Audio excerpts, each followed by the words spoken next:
Okay, Namo Africa. 1, 2, 3.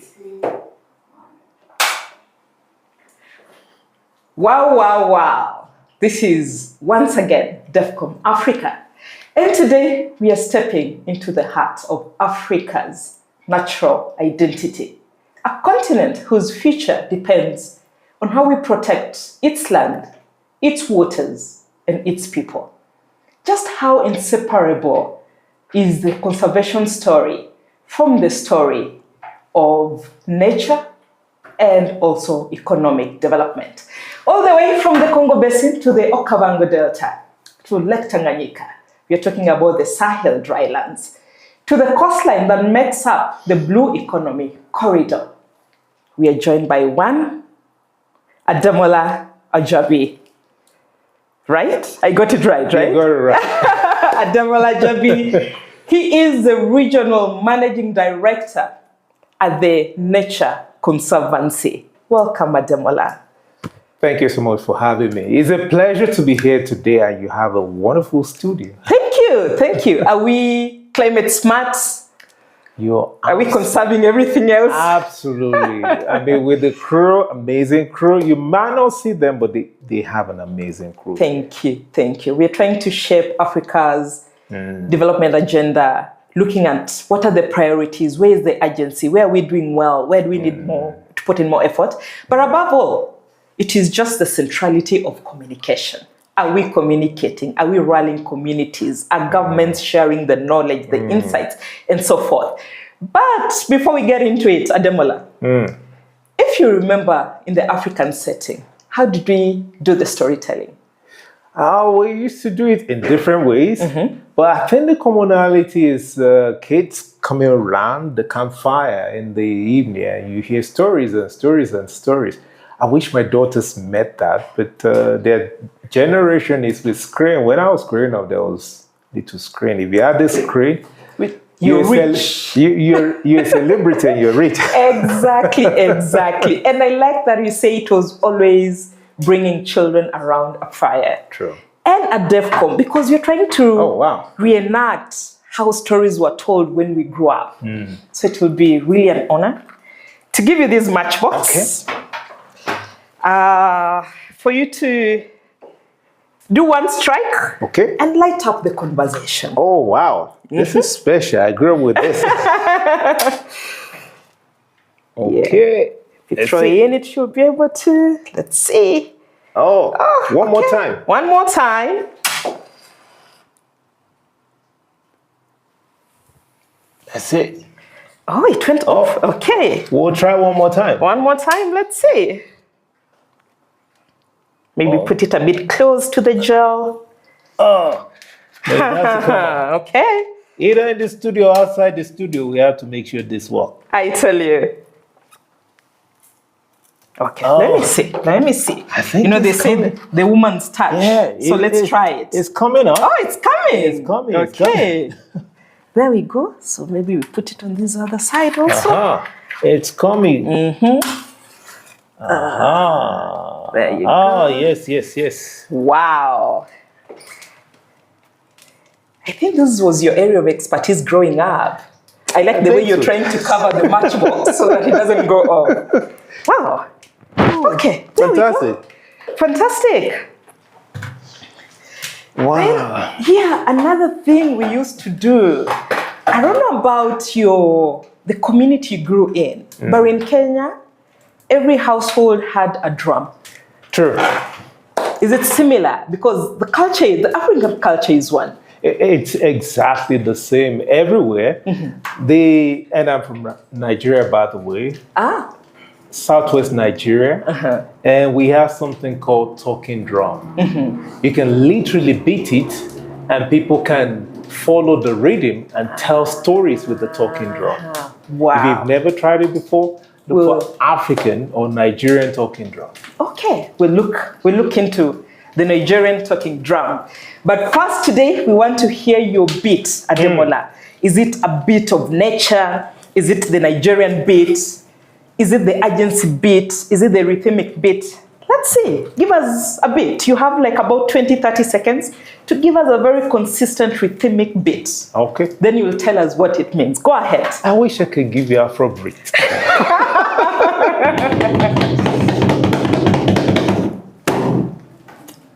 That's a sign of urgency that we need to act now. And I like that even your name talks about that urgency. It's very symbolic. Ajagbe. Absolutely. Okay. So when you look at Africa, there are many things that are happening, whether it's with our forest cover, the freshwater systems, the oceans, the dry lands. Are we in a state where there's urgency or there's opportunity? It's both. Urgency in the sense that we need to act now. Opportunity in the sense that we still have a lot of resources around us. Just moving from Cairo to Cape Town, Africa is blessed with vast and varied biodiversity. And it's not just about the biodiversity, amazing ecosystem. And we are actually home to a third of global biodiversity. So Africa is rich with a lot of resources. The challenge, however, is we're losing these resources at an alarming rate. So when it comes to acting, we need to act faster and better than we've ever done before. So that we don't leave one day to start telling our children stories that, did you know there's an animal that we used to call lion? And they say, what is a lion? There's this river that dried up and many other stories. So the time to act is now. Because when you look, of course, there are markets that are doing quite well. Whether you're talking of Namibia, Rwanda is at the forefront, Gabon is at the forefront, even Kenya with our conservancies. But we'll get to that. What is the most pressing? Is it that governments, the policy framework is there, but it's the community, there's a disconnect between what communities need to do? Because conservation, it's communal. It has to start from that foundational level. So where is the biggest challenge? Wow, the biggest challenge is across board, across different spectrum. And it actually starts with us as individuals, because sometimes we have this perception that, okay, it's the government that should do something about it. Or it's the people out there that should do something about it. It's like pointing the finger at someone for it's pointing back at you. Exactly. So it starts with us. It's just like the saying that charity begins at home, in terms of how do we manage the resources around us sustainably? There's a role for government in making sure that they provide the right policy and regulatory framework to protect nature. But ultimately, it starts with individuals. It goes on to communities, how we come together to protect our natural resources. Some countries, like you rightly said, they are doing it very right. In other places, they are not doing it right. But we all have the opportunity to act now more than ever before. And I will share more with you in terms of what we still have and what we have lost and the gap that we can cover if we act on time. Let me pick an example, the Lake Victoria fisheries, the Nile perch is diminishing, I think almost 90%. Is it a problem of fishing and that economic pressure as a household unit? Is it a problem, an issue with reinforcement from the government? What is the issue? Great, good. So I'm very pleased that you mentioned the Nile perch in Lake Victoria. Did you know that Nile perch is an invasive fish species in Lake Victoria? Yes. Ideally, we should not have Nile perch in Victoria. So historically, there are species that are native to Victoria. We've lost many of them. Why? Because of the invasion by Nile perch. And that's a very good example of how in many African environments, we've inadvertently introduced invasive species for very good reason. So most of the time, economic reasons. But they invade the space, clear out, because Nile perch is carnivorous. Eat all the endemic species. And today, children don't, even adults cannot connect or relate with the native species there. That takes me to the story of what the Nature Conservancy, the organization I work for, what we're doing in Lake Tanganyika. By the way, Lake Tanganyika is the second deepest lake in the world. If you put all of fresh water in the whole world inside this bottle, majority will be about 20% of the water in the bottle Yeah. can be found in Lake Tanganyika. I mean, it's so vast that if you put all the water in the Great Lakes in the US inside Lake Tanganyika, there will be oceans of space all around Yeah. to tell you how important. It's not just the second deepest, it's one of the most oldest lakes in the world. Beyond that, it has endemic fish species, meaning this species of fish, they are found only in Lake Tanganyika and nowhere else on Earth. But if we don't act on time and make sure we protect it, we run the risk of facing the same problem that Lake Victoria is facing right now. But to your question, part of the problem we're seeing with Lake Victoria is not just about the abundance of the fish in the lake, but also pollution from land-based sources.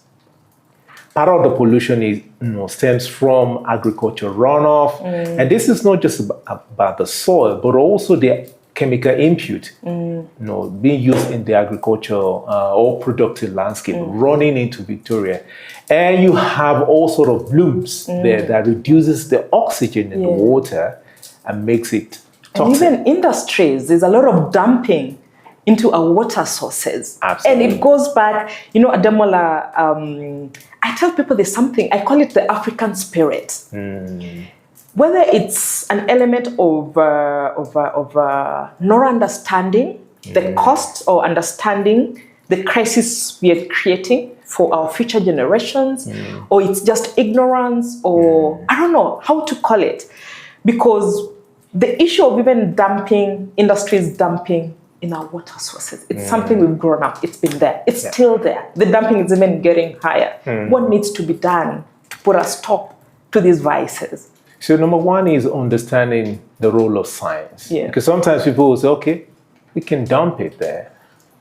But the connection we need to make is every waste dump in the river or dump in the lake like Victoria will come back to hurt us. Because that's a lake that we all depend on, either directly or indirectly. And you have all those toxic chemical being accumulated in fish that we eat on daily basis. And when we are having a nice meal of fish, maybe with ugali, we're taking back the chemical into our body. Then we start having lifestyle conditions and we start asking what's happening. To the extent that today, if you look at now, the prevalence of diseases like cancer is on the rise, and many other diseases. People are thinking, okay, maybe because it's of one mystical reason or the other. Most of these health conditions stem from health-based sources like unsustainable consumption and production pattern. So part of what we need to see to really address the problem is better regulatory framework that ensures that companies can internalize their externalities, because dumping waste outside is like making my problem somebody else's problem. So how can we have regulation that will make companies, industry, internalize that externalities so that it doesn't become a problem for the wider society? And I think also reinforcement. At times I feel there's a regulatory framework, but there's always a disconnect with the enforcers of that law. So that we hold these companies accountable. A place like even the Congo Basin, it accounts to almost 90% of global carbon emissions. But we are cutting the trees day in, day out. Desertification, it's on the rise. True. So that's true, we need enforcement. But do you know what we need most in the world? That every single person on earth can act on is behavioral change. Because enforcement is about making someone not to do what they want to do. But when we have change in behavior, we understand the importance of taking the right step and the impact of taking the wrong step. So if you look at Congo Basin, what makes Congo Basin very special? The Congo Basin is the first lung of the earth. The most important forest landscape in the world for as a carbon sink. And while in many parts of the world, like the Amazon used to be more important in terms of absorption of carbon in the past, there's a massive degradation over the last decade. making the Congo Basin the next carbon absorber in the world right now. And there are huge opportunities. While there is massive degradation of the forest there, either for fuel wood, because there's that cultural belief in using it, the forest for fuel wood and many other unsustainable consumption patterns, we can still act now. No. I like that this urgency you're talking about, a lot of it is captured in the Kunming, Montreal, framework. But there's the feeling we are not on track, even despite such robust frameworks that should lead us to where we're supposed to be. Is it the disconnect between our different continents? What is it? Are we just ticking off boxes? Are we just, saying, what? Yes, we're also signing up to this. Where is the issue? So the policy framework you mentioned, just for viewers out there that might be wondering, what is Kunming Montreal?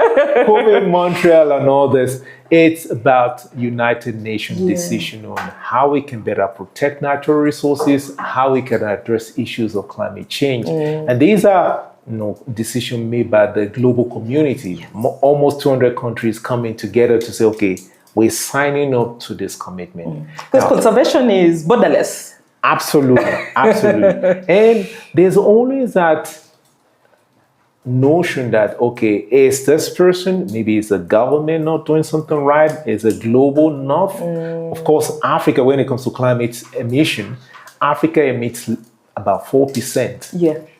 So the global north emits 96%. But the way we are looking at things on the continent is not about blame and shame. It's how do we move things around, flip that on its head and unlock new opportunities so that we can act responsibly and also leverage other avenues to really protect nature at scale. I'll give some examples. So if we're talking about the Congo Basin earlier, we're losing the Congo Basin very fast. Yes. And the Nature Conservancy, we started our work in the Congo Basin in a country called Gabon. Many people don't even know about Gabon. It's a small but amazing country. It's magical. Somewhere in the middle of, or in somewhere at the edge of the Congo in Central Africa, it's the only country in Africa that is covered about 80%, more than 80% of Gabon is covered in forest. Forest cover is amazing. More than 80% of the population in Gabon are found in 4 major cities. It's the only country in Africa that I flew for like an hour and we're just flying over forest. They still have their forest intact.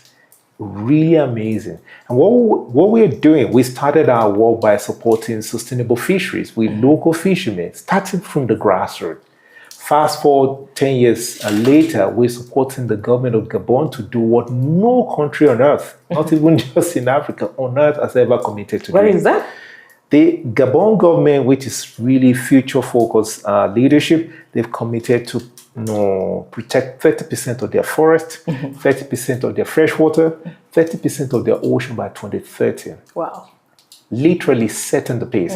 Some of the countries, including Kenya, where we both are right now, have committed to protect 30% of a mix of forest, freshwater, and land. But Gabon's literally raised the bar. And why they've done that is because they recognize the value of nature to people. Because nature and people are inextricably linked together.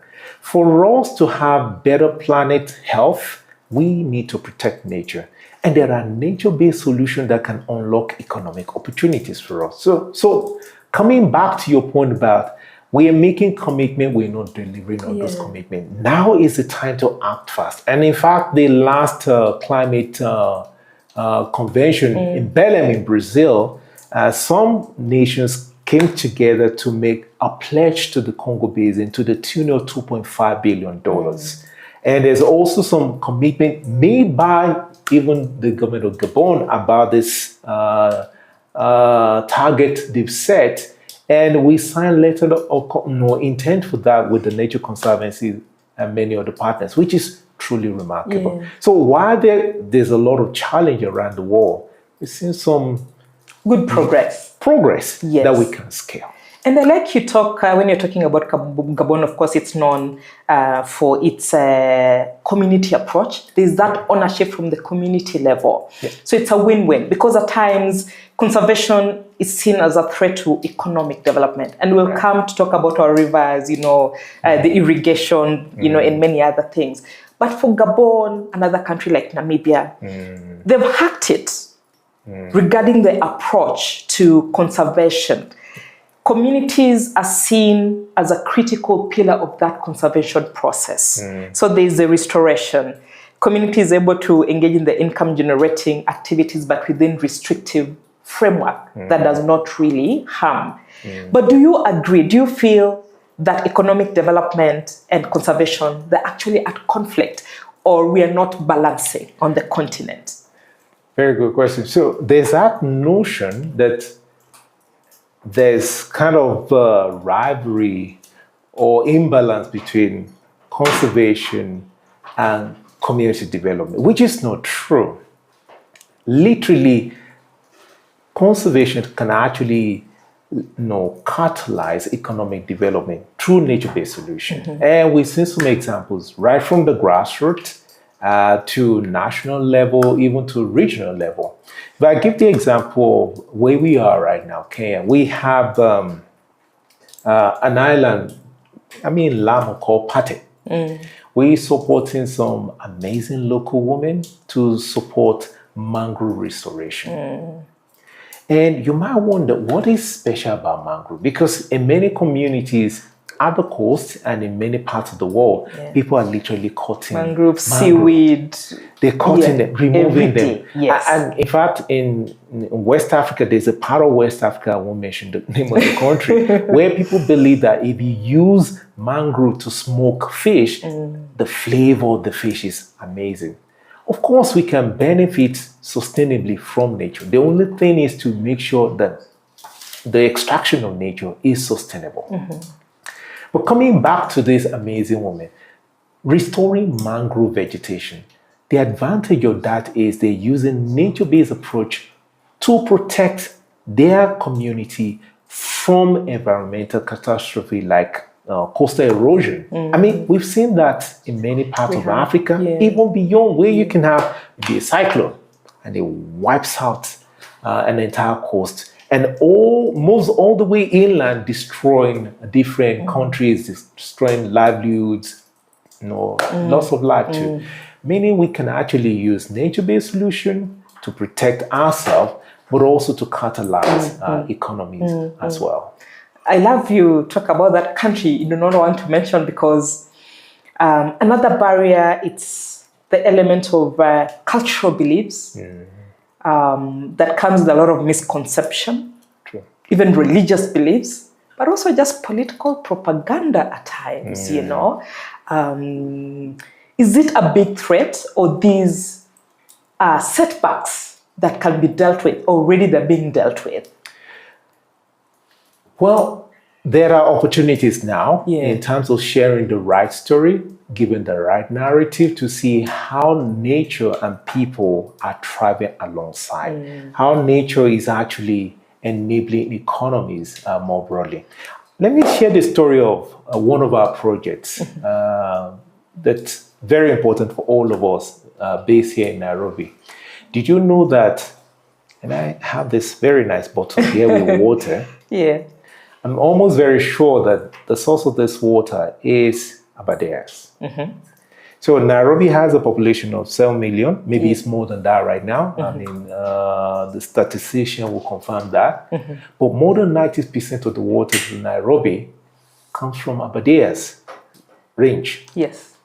And more than 10 years ago, we supported the government of Kenya to say, how do we protect Abadeas? Because it's a critical water tower for all of us in Nairobi and beyond. And that's been going on well. Of course, many of the partners are involved. But here is a challenge. How do we increase the quality and the quantity of water coming downstream? If you fly from Nairobi, towards Laikipia, you see 1 million 1 acre farmers planting on steep slope. Then you're talking about Taya and Yeri and all the rest. So the question is, with all this agriculture runoff, reducing the quality and quantity of water coming to Nairobi, what do we do? Yeah. And of course, people need to eat. So this is not about, okay, let's not farm. Everybody needs to eat. And of course, agriculture, by the way, is the number one employer of adult population in Africa. Yes. So what did we do? Using science, we were able to identify what are the problems, but also we were able to look at how do we unlock opportunities that will benefit nature conservation, climate impact, but also deliver benefit for people. And we venture into agriculture sector to say, how do we transform agriculture in this important landscape using regenerative agricultural techniques? Yeah. And just simple transformative techniques like contour farming, harvesting water, making simple ponds, using gravity to irrigate farmland. How can that support farmers? Because the farming practice also back then used to be monoculture. You just plant one thing. Either you're planting maize, you're planting cabbage, you're just monoculture. Yeah. How can you intercrop? It's not sustainable. It's not sustainable. Completely. And also you have post-harvest loss and all the rest. So with that kind of support, we were able to transform agriculture practice to the extent that farmers can benefit maximally. And I'll give you the example of what we have done and the impact we have achieved. So 2 years ago, I traveled to Yandarwa because that's part of the range. And I met this lady called Beth Masharia. And that's the middle of nowhere around Kenango. When we enter a 2-acre farm, I saw a shanty building and the kind of house that you see in Lavington where we are. And I was wondering, wow. In the middle of nowhere. How is this possible? And we asked her, what's your story? And she said, well, all I do is plant my 2-acre cabbage farm. And before she came on board our program, she used to plant year on year like every other person around her. And when they sell, because it's rain-fed agriculture. So during the wet season, everybody is planting. And there's a glut in the market. A cabbage sells for 5 shillings, which is nothing. Yeah. In fact, sometimes it comes to negative. But looking at the inputs that have been put in. So they have to feed the harvest to livestock sometimes. And that's what's supposed to provide the returns to keep the family for the entire year. Yeah. But when she came on board, she was able to, we were able to support her with this water pond, used gravity for irrigation, and she was able to plant during the dry season. Guess what happened? During the dry season, she planted and harvested, and the story changed. Wow. Guess how much she sold a cabbage? Just guess. 50 shillings? More. 100? 70. Wow. From 5 shillings From 5 to 70. To 70 shillings. And this time around, the people that bought, they came to our farm to harvest and pay down on the spot. She showed us her 2 kids, boy and a girl, and they're in university in Kenya, and she's paying the fees. Wow. She was able to afford a decent house for her family. Why? Because nature can actually deliver benefit for people. Because the notion in Africa is when you are communities, you're always at adversary with nature. But nature-based solution can actually deliver benefit for people, society as a whole, and business as well. So if there's progress, then definitely if that's Bible, we keep preaching it, then maybe there'll be uptake. Because of course, also a lot of traditional and other restrictive bottlenecks that makes people not to take it up, fully. But such cases definitely becomes good benchmark, success stories. Let's look at the Africa Landscape Restoration Initiative. Okay. Restoration of almost 100 million hectares, right? But they're saying, because it goes until 2027, but there's a notion that only 20%, about 20 to 25% has been achieved. Where are we lagging? Is it the commitment by nations? Is it the coordination mechanism? Where is it? I mean, What is the issue? the challenge is it's convoluted in terms of political will. Sometimes, I mean, it's very easy for government to commit on paper, but to deliver in practice is a different ball game. Of course, financial commitment is another one. Yeah. And it's not just in Africa. I mean, globally, there's all this pledge of, okay, we need this amount of pledge to address issues of climate change. But the reality is completely different. But there are opportunities as well. And that's why organizations like the Nature Conservancy, we prioritize 5 irreplaceable landscapes. We're calling them the Africa Big 5 irreplaceable landscape, where we believe we can achieve transformative impact at scale. And the 5 in no particular order is the Congo Basin. The reason is not simple. No, it's a no-brainer, because while we are fond of talking about what we have lost, we have the opportunity to protect what we have. So when it comes to climate action, the Congo Basin is critical. So that's one. The second one is Benguela Current, a large marine ecosystem which straddles Angola, Namibia, South Africa.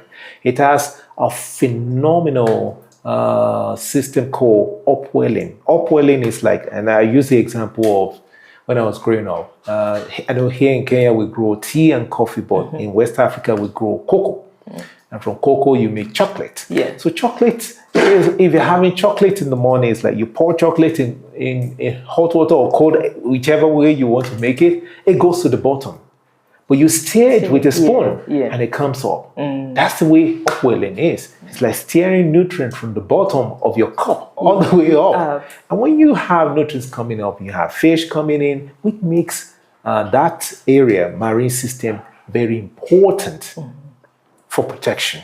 So we're supporting these 3 countries to see how do we protect the marine resources at scale in the Blue Benguela marine ecosystem. The third one is CASA. CASA stands for Okavango Zambezi Transfrontier Conservation Area. It's the biggest transfrontier conservation area in the world, straddling Angola, Namibia, Botswana, Zambia, Zimbabwe. And what makes it important? 1, fresh water. A lot of people talk about Okavango Delta. Oh my God, the wildlife there is amazing. Actually, the landscapes are just beautiful. That's where you have the largest population of African elephant. And guess what makes it important? The headwaters of Okavango in Angola. And it's so pristine. The first time I went there, I was like, oh my God, this is a natural jewel that we don't talk about. But the question is, if you turn off that water, like turning off the tap, and it runs dry, you know how many people will be affected? 3 million people. So how do we protect that headwaters? That's the first thing. Number 2 is the place is filled with amazing wildlife. How do we promote connectivity? Because they need room to roam. But more importantly is people. The critical piece. The critical piece. How do we make sure that this area keeps producing food, job, transport means for people of this amazing landscape? So that's what we're looking at. The 4th place is Lake Tanganyika that I mentioned earlier. And how do we protect the lake at scale? Looking at riparian states from Tanzania to Burundi, DRC, and Zambia. The 5th one is the rangelands of Kenya and Tanzania, where we are. And why is that important? People talk about Kenya and Tanzania being the mecca for wildlife. We need to protect this rangeland because it's not only important for nature in terms of wildlife, but critically important for people as well. So, are we able to make more progress and achieve better collectively through science-based decision making? And it's something that TNC does because, of course, there's also the traditional knowledge. How do we strike a balance, between the two? Because you have communities with a lot of traditional knowledge. Then you have governments that are now coming in with a lot of, science-based, projects, programs and decision making. Is it working? And maybe you can paint to us a picture. What is the perfect example? I know Namibia, with their conservancies, it's a beautiful story where the government communicates the urgency, but the people take up that urgency in that part, they drive that implementation. But yeah, this is your area. Maybe you can give us, more examples. So let's start from home, Kenya, where we are right now. So I met with one of the leaders of conservation in this country, and I asked him, tell me your story about your connection with wildlife. And he told me fondly of how when he grew up in Masai Mara. And he said his story is such that he knew, wildlife was part of the fabric of their lifestyle. Upbringing, yes. Going to school, walking through the earth of elephant, coming back from school, seeing prides of lion. You and I, Nairobians, will go there once in a while when we can. But just for a weekend and back. He grew up with it. He grew up with wildlife. Yeah. And he said in their culture, it's a taboo to kill wildlife for game meat. Meaning that they understand the importance of nature as part of the fabric of their society. And they used to coexist back then with wildlife. But things have changed now. And I use that story because a lot of time all we hear about is human-wildlife conflict. But there's something called human-wildlife coexistence, meaning that nature and people can thrive alongside in the same landscape, in the same ecosystem. That's more true for a country like Kenya because 65% of the wildlife in Kenya are seasonally found outside of protected area network. It's the same thing in northern Tanzania. 75% of the wildlife are seasonally found outside of protected area network on both sides of Kenya and Tanzania. They are found in communal lands for local communities and in some cases private land. So if we really want to protect nature, that stewardship has to be in the hand of people. Now, that brings me to the question, are we just talking about conservation starting now? No. To your point, it's been forever. In terms of communities using indigenous approaches to protect nature in the environment. We just need to build on those indigenous approaches using science to see how do we scale success. Because it's not as though we're trying to do something new for the first time. It's been there. It's all about how do we bring success to scale. Exactly. So how do we create enabling conditions to scale that impact? Either through government policy, either through market-based solutions, and many more approaches. And I like you picked Mara because even the conservancy model, it's very interesting. The pastoralist community, which is the host community, them being allowed to still graze because, for them, the animals, they're the source of livelihoods. But again, we're still protecting the animals. But they also that collaboration and unity for the bigger picture. Okay, Ademola, now we're going to spin, when you look on your right, we call it the DevCom Wheel of Insight. Oh, wow. Then when you look here on our beautiful African drone, we have different cards that are numbered. Okay. Number 1 to number 12. So you'll spin. Depending with where you land, then I'll be able to ask you a question. So let's stretch a bit. So which one is the best one so that I know how to spin? You're not giving you any leakage. So let's take the first spin. I should close my eyes? The first one you can close, you can open. So let's take the first spin. Ademola, can we see some African energy? Energy. There you go. Very good. Number... that's a borderline. No man's land. Let's spin that again. One more time.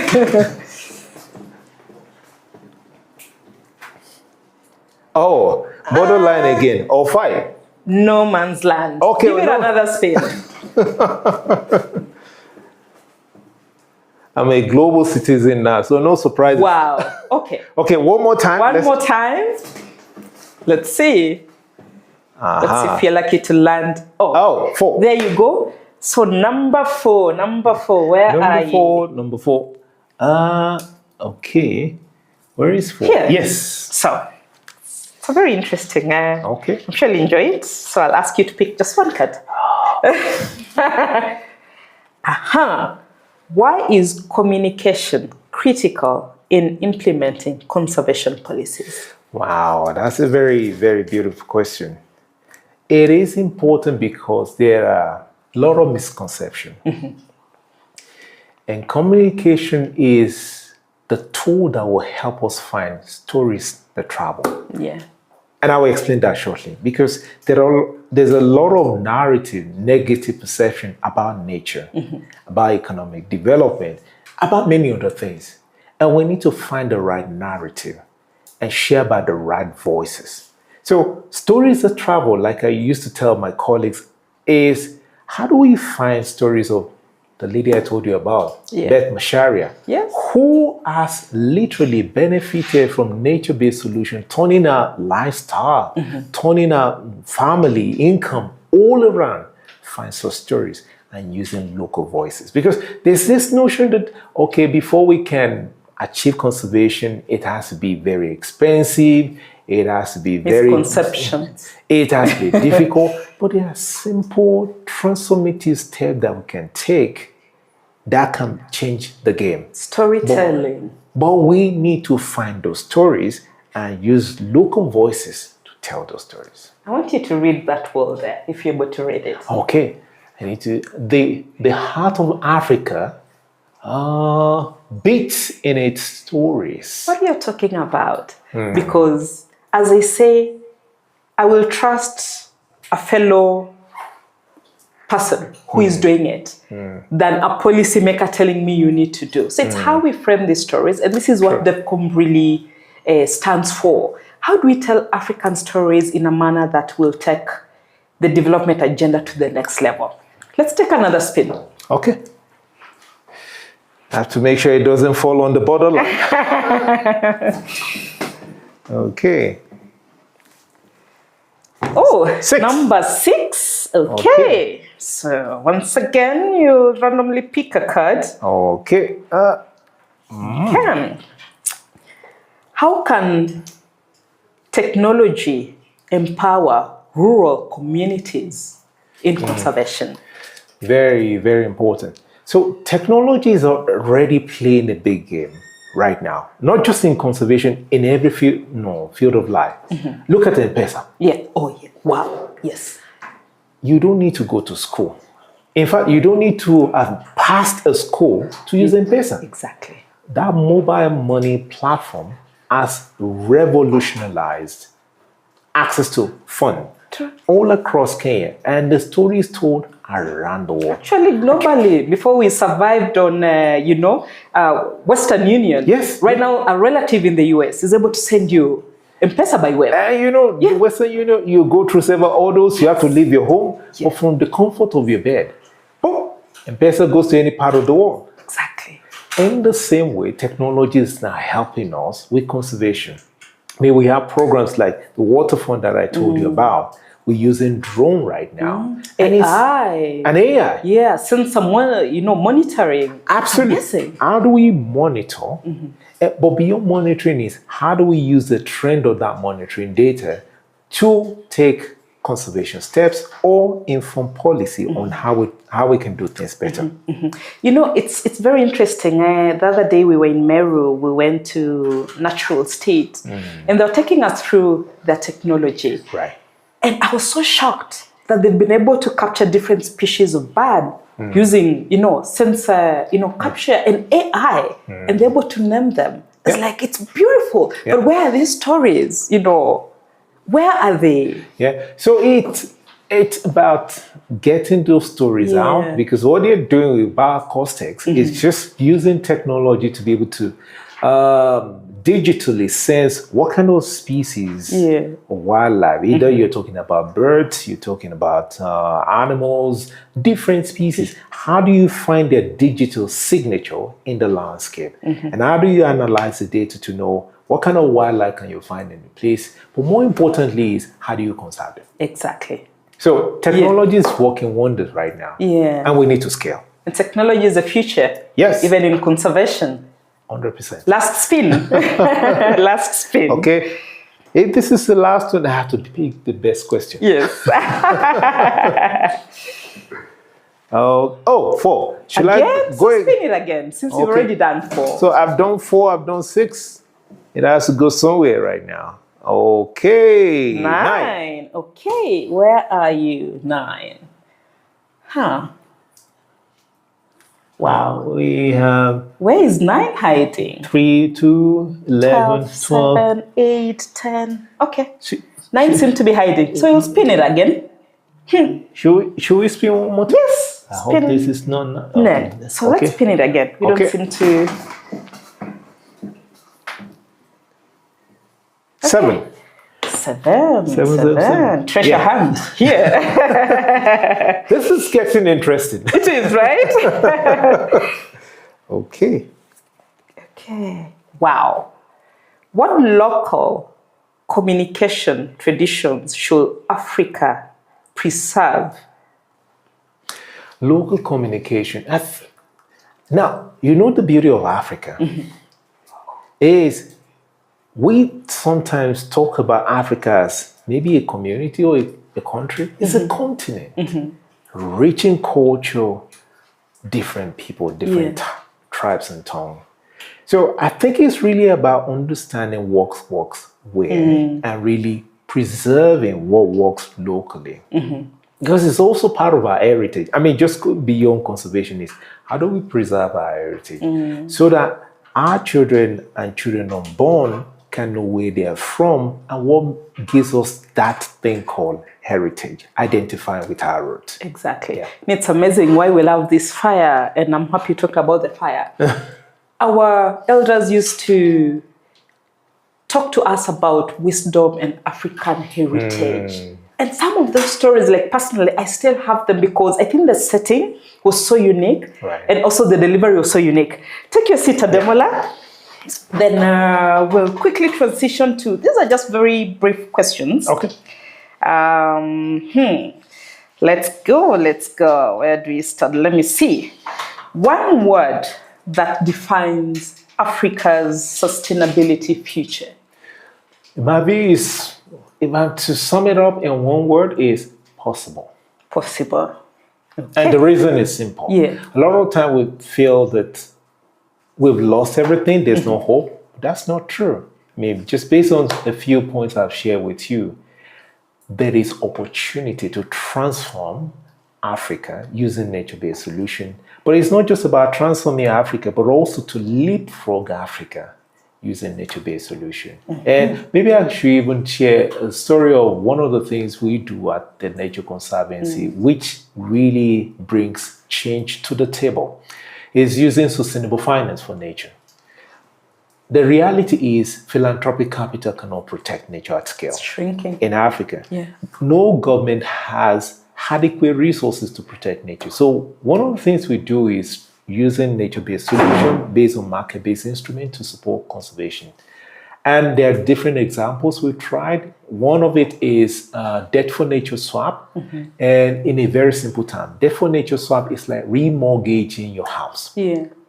And using the savings from that remortgage and the extended repayment period for a particular cause. So we've helped now, and we started in Africa, in Seychelles. We've done 2 deals in Africa, Seychelles and Gabon. The last one in Gabon was in 2023, where we helped or supported the government of Gabon to refinance $500 million.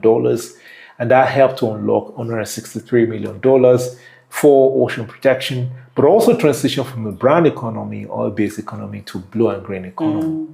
In total, we've structured 6 nature bonds deals around globally, and to the tune of $6 billion. And that has helped to unlock $1 billion for nature conservation, climate action, and people. Wow. Phenomenal. And we hope to do a lot more. The other one is carbon, using carbon market or carbon finance to support conservation. But we do it in a way to achieve 2 things that are critical for Africa. One is, how do we have high quality projects, but also high integrity projects that does not leverage or rip off communities, but rather deliver benefit to local communities. Wow. So there are a lot of solutions. Blended finance. So it's possible. It's possible. Okay. One mistake conservation organizations keep repeating. Oh, that's a tough one. But I would probably say that I think one mistake is competition. There's a saying that together, everybody achieves more. Gone are the days when we compete for resources, compete for attention, compete in any way you can think of. We need to prioritize collaboration. Yeah. Because the problem before us, and that speaks to why I say possible, is no single actor can solve the problem. But as a collective, we'll get somewhere far. We'll get somewhere. We'll go far, but we'll also be able to scale the outcomes we want to see. And I think that coordination mechanism is very important, whether it's within individual markets or across the continent. Because we're talking about nature, we're talking about our ecosystems, our landscapes. And, we picked a case of Kenya and Tanzania. There's that shared, nature and ecosystem. So if we move together, definitely the impact and the successes will be high. Absolutely. And you might be wondering, okay, Ademola, you're saying this. Is it just a narrative, a cliche that you share? No. Even for us as a Nature Conservancy, we turn our partnership model around to what I call radical collaboration. And that's from working collaboratively with government to private sector, civil society, researchers, communities. Because the success of nature conservation is in the hands of local communities. Listening to them and collaborating with them, walking the journey together. Absolutely. Okay. Biggest threat to Africa's conservation agenda today? Two. Biggest or huge threat, and not just in Africa, globally. Yeah. One is climate change. The second one is biodiversity loss. Okay. Policy reform or public behavior change, what will shift the needle faster? Behavioral change. You can have all the policies in the world. Go from local to county, regional, provincial, any kind of policy framework you can talk about, to even global level. We have them. But are they bringing the change? No. But at individual level, if we can change people's behavior, we'll go far. And changing people's behavior, it's even at policy level. It's at implementer level. So behavior, it's almost the foundational. Once you can change human behavior, you are achieving the result you want to see. Exactly. One myth about nature you wish every Africa and land.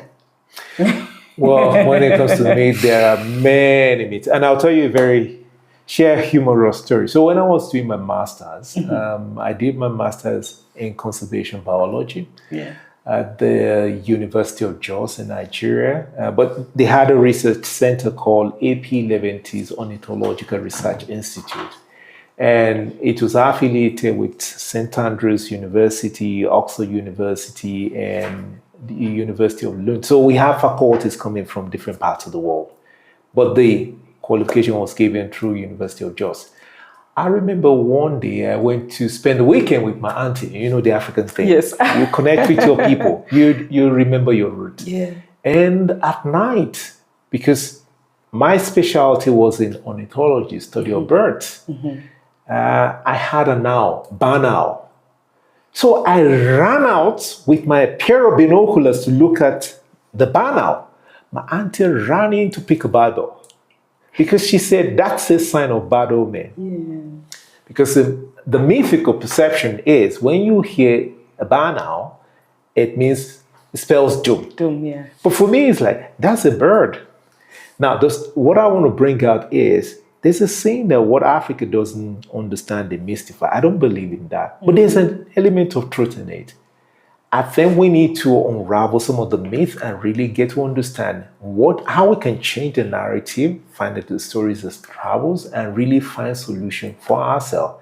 Because if it's going to be, it's in our hands. It is.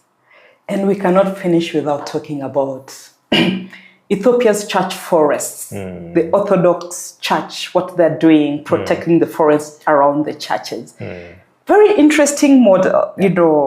You look at other markets, I think the Ethiopian case really stands out, that even the priests, the church congregation, they see the importance of protecting the little trees or the many trees around them. Do you think it's such innovations or such commitment that can also be transferred to other markets on the continent? Absolutely. And if you go around Africa, you see from across different cultures and creed, there's those cultural, religious beliefs on how to protect different areas in different localities.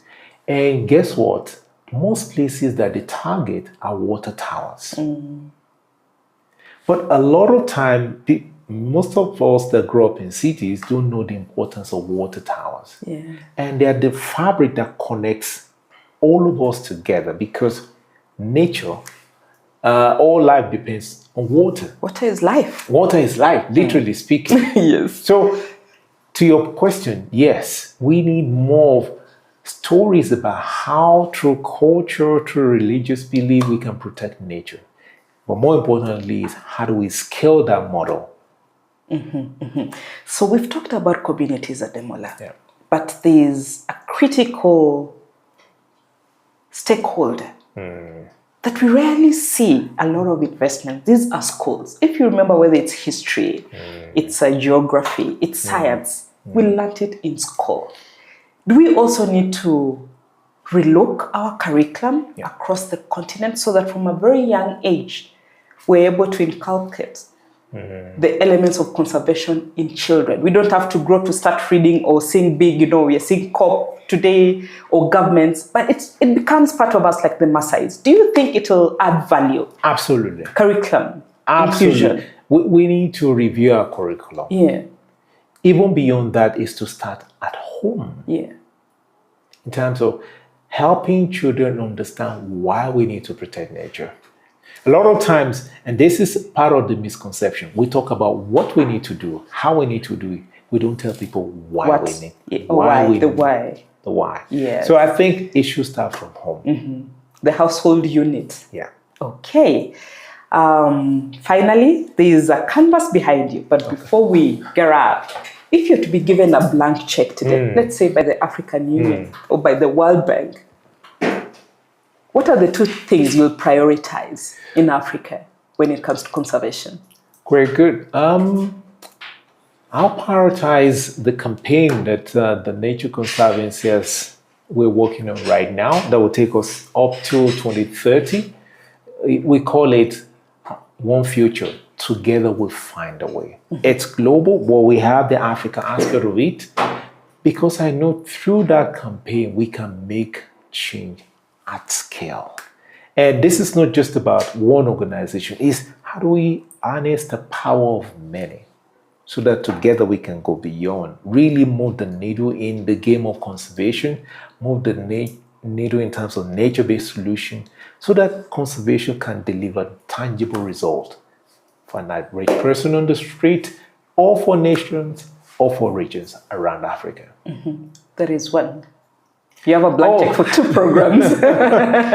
and by the way, that campaign covers 5 major geographies that I mentioned, from Congo Basin to Kaza to Blue Benguela to Lake Tanganyika, Kenya, Tanzania, Greenland. The other one I'll look at is water towers across Africa. Because water security is key, and we don't talk enough about it. I'll give you an example of Lake Chad. I'm sure most of the Gen Zs that are listening to this podcast, they may never have heard of Lake Chad. Lake Chad is in West Africa, used to support more than 4 million people, straddles Nigeria, Niger, Chad, and Cameroon. And guess what? Over the last 50 years, Lake Chad has receded by more than 96%. What used to be Lake Chad supporting more than about 4 million people is now the stronghold of Boko Haram. Meaning, if we don't protect nature, it will come back to hurt us. Many of the civil unrest and conflict around Africa and the rest of the world is because of water. But we don't pay attention to it. And if we can protect water, it will affect food production. It will affect the livelihood improvement. It will affect even our planetary health, the quality of nor air that we breathe, and the quality of food that goes into our tongue. Wow. Lastly, Ademola, there is a new uranium on the continent. Social movements led by young people. You saw in Nigeria, during the SARS, movement. Right. Now we've seen, young people, Gen Zs, pulling together their own resources, fighting for something. Do you think this is untapped pocket for conservation on the continent? That we have these powerful voices that can actually shift the needle and take it where we want it to get? Absolutely. And beyond just looking at it from an economic perspective, is understand the power of movement that young people are creating right now, speaking truth to power. Yeah. But beyond that is understanding the fact that their future, they have a role to play in their future. They don't need to wait for legislators, policymakers, politicians. They need to act now.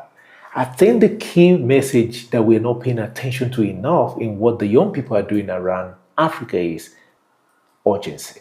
Do it, act now. And not to go with the common narrative, but that we can do something together and right now. Okay. Great. Wow. So what exactly are we doing here? So there's a predecessor of yours there, Dr. Abbas Goulet. He was here. Okay. So basically we are committing to support communication. Right. The role of communication, empowering Africa's development agenda. We've talked about communities, engaging different stakeholders. How do we do it? Yeah. So you can pick any corner. You can go bottom, you can go up. Okay, I think the tall people are picking the upper corner. Yeah. So for people that are vertically blessed. Challenge. Oh, blessed. Yes. They can pick the lower corner. Yeah. So this is my name, right? Yes. Okay.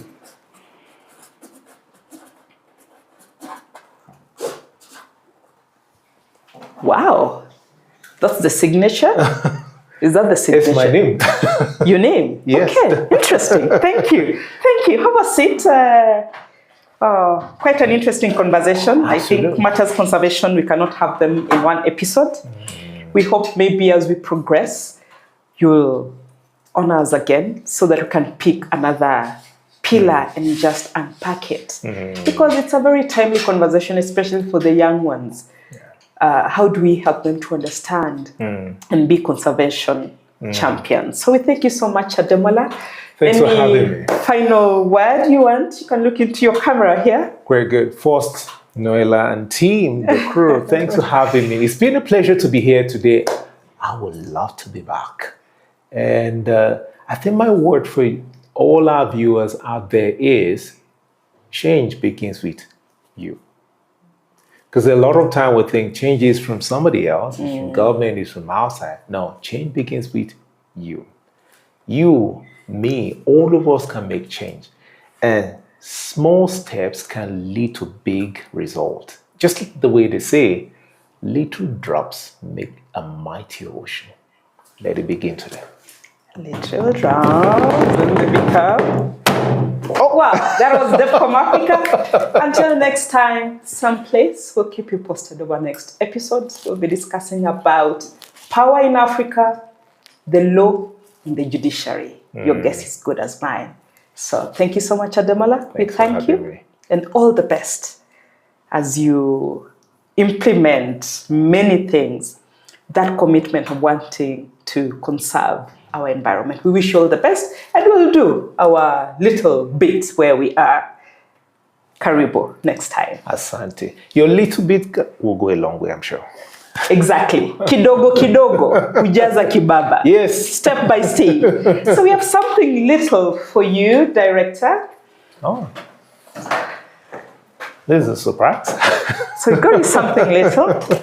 This is DevCom Africa. Oh, wonderful. Yeah. And in there, there's something to share even with your family. Oh, yes. So that as you, wow, yeah. Thank you so much. For your meetings. Oh, great, good. some notebooks to I think- scribble, think- conservation. This will be good for my Action. 2 daughters. Yes, So that they and know some that, pens. and the pens too. And thanks to this, you said something powerful earlier Yeah. about how do we promote the right narrative. I think DevCom Africa, you're doing the right thing. Thank you. With more of you around, Yeah. you change the narrative on the continent. Thank you so keep up the good work. Thank you. We have your flower, we'll deliver it a bit heavy. We're afraid it'll mess it up and say, what's the best gift to give Ademola? thank you. So I'll give you a little seedling for you to plant in your backyard. Asante. Nashukuru. Asante. Wonderful. Thank you, guys. How did I do? I hope I did the right thing.